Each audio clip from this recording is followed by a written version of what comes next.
A very good evening one and all. I welcome all of you to the channel Swatika Chemistry Tutorials. Today we are having a class of 10th standard and we are going to discuss the chapter Chemical Reactions and Equations. So children, last class में हमने discuss किया था कि एक balanced equation क्या होती है और हम इक्वेशंस को बैलेंस कैसे करते हैं. आज जो टॉपिक हम डिस्कस करने वाले हैं that is the types of chemical reactions. So let us start with the types of chemical reactions. इस टॉपिक में जो हम फर्स्ट टाइप डिस्कस करने वाले हैं, those reactions are known as combination reactions. सबसे पहले हम इसमें डिस्कस करेंगे combination reactions. तो सबसे पहले हम बात करते हैं about the combination reactions. Children, combination reactions क्या होती हैं? कॉम्बिनेशन का मतलब है कंबाइन होना, जॉइन टुगेदर होना. So combination reactions are the reactions in which two or more reactants combine to form a single product. ये बहुत ज़रूरी कंडीशन है कॉम्बिनेशन रिएक्शन की, that the product is always one, मतलब हमेशा एक सिंगल प्रोडक्ट बनता है. सो कॉम्बिनेशन रिएक्शंस में क्या होगा? We have two or more reactants combining together to form a single product. Okay, so what do we have? Two or more reactants combine to form a single product. ये condition बहुत important है कि हमेशा एक single product बनेगा इन सच reactions, और reactant हमेशा दो या दो से ज़्यादा होंगे. That means an example is A plus B giving us C, or we can say the general representation of such equations or such reactions is A plus B giving C या X plus Y giving Z. मतलब हमेशा एक single reactant and single product and two or more reactants. So example अगर हम देखें, we have carbon जो कि Coke या कोल की फॉर्म में आप ले सकते हो. इसकी जब हम कंबशन कराते हैं in the presence of oxygen gas, the product is carbon dioxide gas. So children, अगर आप यहाँ पे ध्यान से देखो तो एक carbon atom is reacting with two oxygen atoms to form a molecule of CO2. मतलब हमारे पास दो रिएक्टेंट्स थे, ठीक है, and we have a single product. That means this is a combination reaction. Another example could be the burning of magnesium ribbon. Burning of magnesium ribbon मतलब magnesium की reaction oxygen के साथ. ये इसके लिए बैलेंस्ड इक्वेशन है. So in this case this is a white powdery solid. White solid की form में होता है magnesium oxide which is in the form of a white powder. ठीक है, सॉलिड पाउडर की फॉर्म में है ये. So children, this was the combination reaction. इसके लिए हम कुछ और एग्जांपल्स देखते हैं to make this more clear.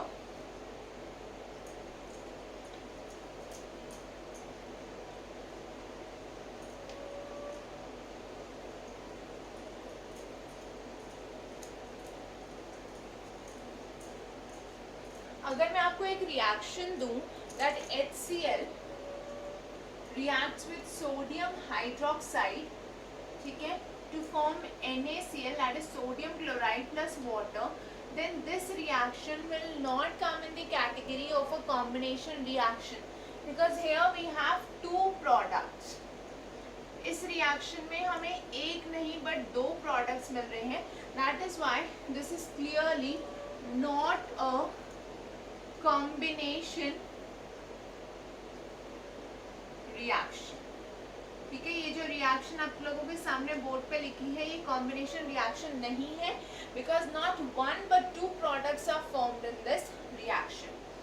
Another example of a combination reaction is the reaction of calcium oxide which is in the solid state with water. मतलब calcium oxide को जब आप लोगों ने वाटर में डिसॉल्व करा to obtain an aqueous solution which is calcium hydroxide. अब चलो ये रिएक्शन हम थोड़ा सा डिटेल में डिस्कस करते हैं. फर्स्ट थिंग, ये जो कैल्शियम ऑक्साइड होता है this is known as lime or quick lime. Calcium oxide को लाइम या क्विक लाइम बोलते हैं. जब इसकी रिएक्शन होती है वाटर के साथ, आप लोगों ने पढ़ा हुआ है that metal oxides they are basic in nature. जब मेटल ऑक्साइड्स को हम वाटर में डिसॉल्व करते हैं तो हमें कॉरस्पॉन्डिंग बेस मिलता है as the product. So this is the same reaction that represents the basic nature of calcium oxide. अभी जो प्रोडक्ट मिला that is an aqueous solution of calcium hydroxide, इसको हम बोलते हैं slaked lime. This product is known as slaked lime and the entire reaction is known as slaking of lime. इस reaction को हम बोलते हैं slaking of lime. Now children, this reaction plays an important role in white washing. हम लोग जो अपने घर पे वाइट वॉशिंग कराते हैं वहाँ पे ये रिएक्शन बहुत इंपॉर्टेंट है. What happens is ये जो कैल्शियम ऑक्साइड और वाटर की रिएक्शन होगी इससे we will get calcium hydroxide or slaked lime. Now this slaked lime that will be obtained is going to react with the carbon dioxide from the atmosphere. ठीक है, जो gaseous carbon dioxide surrounding में present है, ये calcium hydroxide या slaked lime उस calcium oxide के साथ रिएक्ट करेगा and it will form calcium carbonate which is a solid. Okay, along with this water will be formed in the form of vapors. This will be removed as vapor. तो ये मिलेगा हमें vapour form में और ये जो calcium carbonate हमें solid form में मिला this gives a shiny finish to the walls. जो पीओपी करते हैं हम लोग, या sorry not the POP but the whitewashing, the shiny finish is due to this calcium carbonate layer that is form जब ये स्लेक्ड लाइम रिएक्ट करेगा with the atmospheric carbon dioxide. So children, this was about the combination reactions.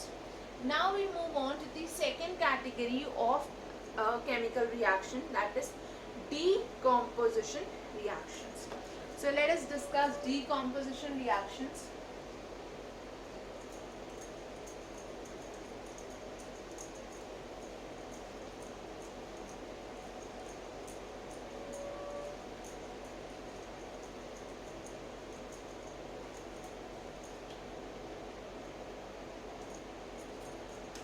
The second one is decomposition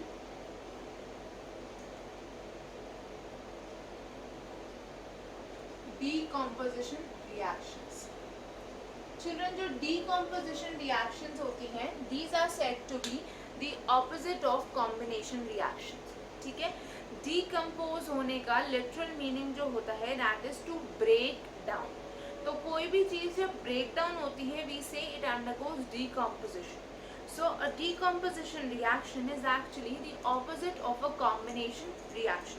So first thing about these reactions we can write down that they are opposite of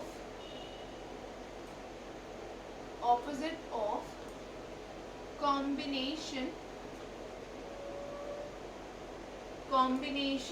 reactions. ये क्या है? They are the opposite of combination reactions. तो यहाँ पे क्या होगा? जो combination reaction में हुआ उसका opposite. That means a single reactant is going to break down into 2 or more products. ठीक है, एक सिंगल रिएक्टेंट जो है वो 2 या 2 से ज़्यादा प्रोडक्ट्स में ब्रेक डाउन होगा. So what do we have? Single reactant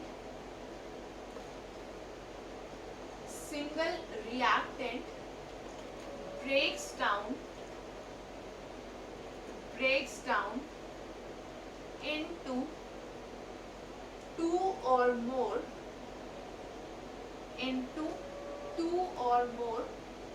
products. ठीक है, एक सिंगल रिएक्टेंट जो है वो दो या दो से ज़्यादा प्रोडक्ट्स में ब्रेक होगा। So we can write this down as a breaking down into B plus C. एक रिएक्टेंट था जो ब्रेक डाउन हुआ into two or more products. Okay, so children, ये हो गया डीकम्पोजिशन रिएक्शन का बेसिक इंट्रोडक्शन। अब एक एग्जाम्पल देखते हैं that how are these opposite of combination reactions. I have a reaction hydrogen gas reacting with oxygen gas.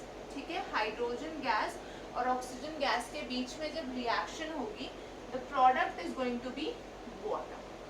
इस reaction में जो प्रोडक्ट बन रहा है वो क्या है, वाटर। अगर मैं इस रिएक्शन को बैलेंस करूं, क्योंकि अब हम सबको बैलेंसिंग आती है, so this will be twice and this will be twice। ठीक है, हाइड्रोजन के यहाँ पे 4 atoms 2 of oxygen and 2 of oxygen. ठीक है, अब चलो ये जो रिएक्शन आप लोगों के सामने बोर्ड पे लिखी है, this is a combination reaction. ये क्या है, कॉम्बिनेशन रिएक्शन है, क्योंकि दो रिएक्टेंट कंबाइन करके एक सिंगल प्रोडक्ट दे रहे हैं। बट अगर मैं इसी से एक डीकम्पोजिशन रिएक्शन बनाऊं तो how or what will be the decomposition reaction that we get from this. It is going to be the breaking down of this water molecule or the 2 moles of water into hydrogen gas and oxygen gas। जब water का breakdown हो रहा है into hydrogen and oxygen gases, तो इसको हम बोलेंगे decomposition reaction. Now children, decomposition का इंट्रोडक्शन हो गया, एक हमने एग्जांपल भी देख लिया। Late us see the types of decomposition reactions.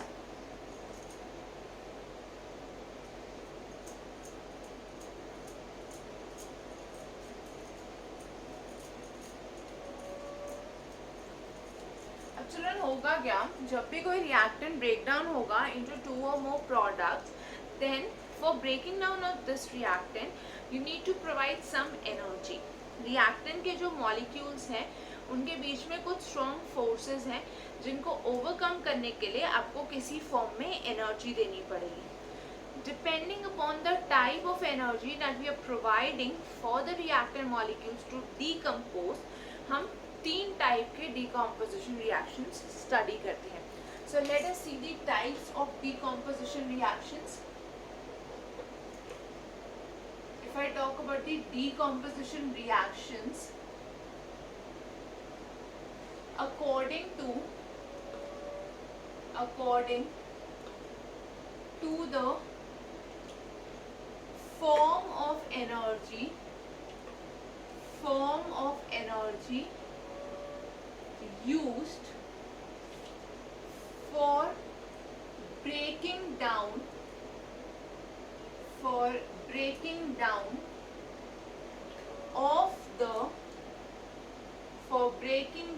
of the reactant। ठीक है, रिएक्टेंट को ब्रेक डाउन करने के लिए जिस भी टाइप की एनर्जी यूज हुई उसके बेसिस पे हम 3 टाइप की डीकम्पोजिशन रिएक्शंस देखते हैं। Let us see which all are these। The first one is thermal decomposition। ठीक है, सबसे पहले हमारे पास है thermal decomposition। The second one is known as photochemical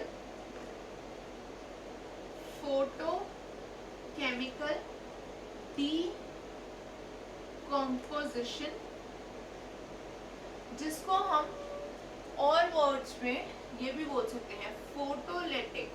in other words it is also known as photolytic decomposition. ठीक है, photochemical या photolytic decomposition. And the last one is electrolytic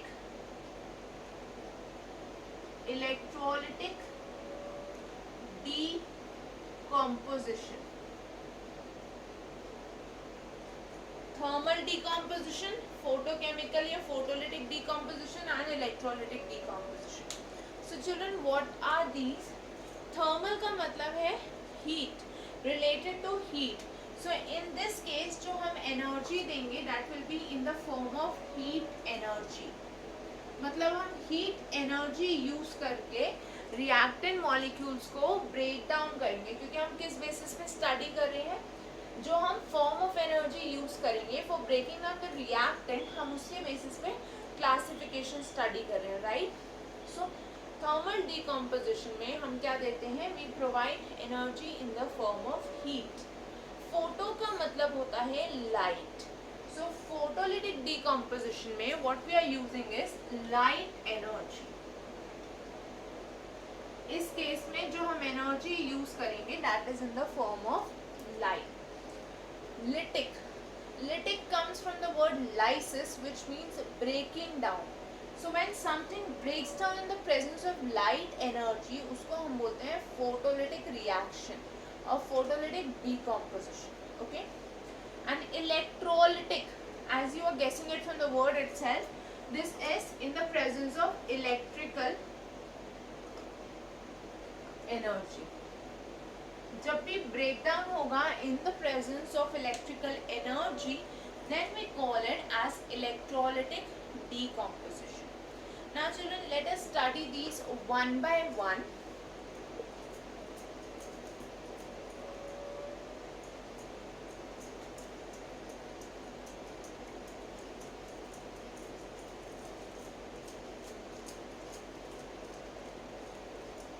सबसे पहले हम स्टार्ट करते हैं with thermal decomposition reactions.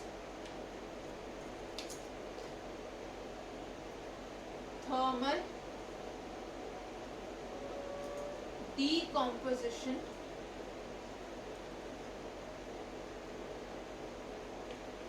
reactions.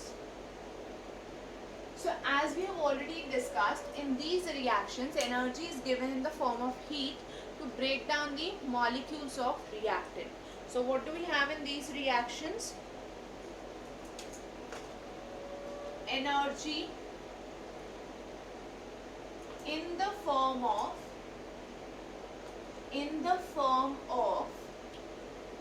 heat is used to decompose reactants. ठीक है, रिएक्टेंट्स को ब्रेक डाउन करने के लिए जो हम एनर्जी यूज कर रहे हैं in these reactions, that is in the form of heat. इसका एक एग्जांपल देखते हैं हम. FeSO4.7H2O. सबसे पहले तो हमें समझना ये है क्या. FeSO4.7H2O represents green colored, it represents green crystals or green colored crystals of ferrous sulfate. अगर आप लोगों को 9th स्टैंडर्ड का याद हो, so ferrous means Fe2+. so जब आयरन Fe2+ की फॉर्म में होता है, we call it as ferrous. so ferrous sulfate के green crystals are represented as FeSO4.7H2O. now children, this .7H2O, ये जो लिखा है, this represents the water of crystallization. इसको हम बोलते हैं water of crystallization. ठीक है. अब ये जो water of crystallization होता है, इसका क्या मतलब होता है, जैसे हमारे पास एक यूनिट है. If I have a unit of ferrous sulfate, FeSO4 की मेरे पास अगर एक यूनिट है, so इसके सराउंडिंग में जितने वाटर मॉलिक्यूल्स प्रेजेंट होंगे, ठीक है, that is the water of crystallization. so according to this we will be having 7 water molecules surrounding it. ठीक है. so ये जो 7 water molecules हैं, H2O के जो ये 7 molecules हैं, they represent the water of crystallization. so how do I define water of crystallization? we can say it is the number of molecules of water present present with one formula unit of a salt. ये जो ferrous sulphate salt है, और you can say of a compound, to be more clear, of a compound. ये जो ferrous sulphate compound है हमारे पास, इसकी एक फॉर्मूला यूनिट के साथ कितने वाटर मॉलिक्यूल्स अटैच्ड हैं, that represents the water of crystallisation. I hope everyone remembers that formula unit is the basic unit for ionic compounds, right? ये आप लोगों ने 9th में पढ़ा था. So now let us see the role of decomposition, or let us understand how decomposition occurs in respect to these green crystals.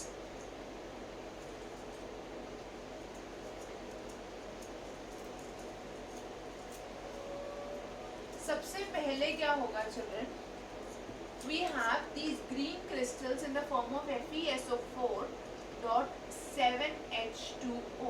ये solid है, इसके साथ वाटर मॉलिक्यूल्स प्रेजेंट है, बट वो ट्रैप्ड है फेरस सल्फेट क्रिस्टल्स के साथ. This entire thing is solid and it is green in colour. Okay, green crystals. Now what happens is, जब इसको हम हीट करेंगे, एरो के ऊपर हीट लिखना मतलब we are showing that heat is required for the process to occur, as is clear from the definition of thermal decomposition reactions. ठीक है, अब यहाँ पे हीट की प्रेजेंस में, क्योंकि ये वाटर है, okay, so this gets evaporated in the form of vapours.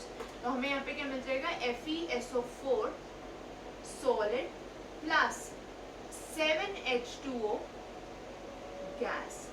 ठीक है, ये वाटर के मॉलिक्यूल्स वेपर की फॉर्म में यहाँ से रिमूव हो जाएंगे और हमें यहाँ पे ferrous sulfate solid मिल जाएगा.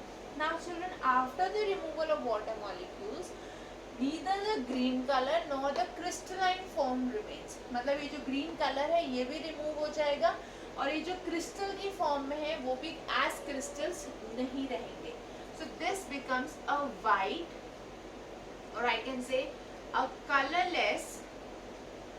केमिस्ट्री में white जब हम बोलते हैं और colorless जब हम बोलते हैं, it means one and the same thing. ठीक है, so white या colorless amorphous solid. amorphous का मतलब है not in the crystalline form. amorphous means the opposite of crystalline. okay, जब crystals की फॉर्म में नहीं है कोई चीज, तो हम बोलेंगे कि वो amorphous फॉर्म में प्रेजेंट है. so children, ये हमारे पास फर्स्ट एग्जाम्पल हो गया. Now this reaction can be further continued. अगर हम यहाँ पे हीट देते रहेंगे, ये रिएक्शन फर्दर कंटिन्यू होगी. कैसे कंटिन्यू होगी, let us have a look at that. ये जो रिएक्शन हुई और हमें यहाँ पे फेरस सल्फेट मिला, अगर मैं इसको फर्दर हीट करूं,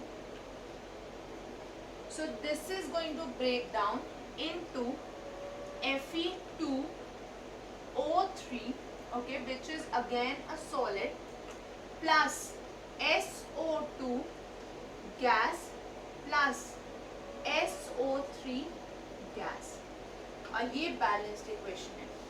ठीक है, अब होगा क्या यहाँ पे, फेरस सल्फेट क्रिस्टल्स को पहले आपने हीट किया, ग्रीन क्रिस्टल्स को, so they changed into white amorphous solid, जिसके साथ हुआ वाटर का रिलीज और मॉइस्चर का रिलीज.